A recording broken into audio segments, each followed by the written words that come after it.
Le disciple, pour être témoin et artisan de paix, ne peut faire l'économie de cette contemplation du royaume de Dieu. Sinon, de quoi serait-il le reflet? La recherche de la paix, toute action sociale ou politique, ne peuvent être sérieusement engagées sans cela.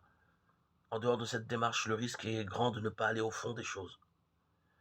Combien d'actions peuvent être réalisées qui ne touchent l'homme que dans sa périphérie ou son environnement? Il n'est certes pas question d'opposer l'action d'un chrétien à celle d'un non-croyant, comme si la charité était l'apanage du croyant. Il s'agit d'un angle de vue, d'une certaine vision de l'homme. Seul celui qui sait un peu ce qu'il y a dans le cœur de Dieu par la foi ou qui en a l'intuition hors de la foi peut aller jusqu'au cœur de l'homme, jusqu'à la racine de ses sentiments. Seul, il œuvre en profondeur.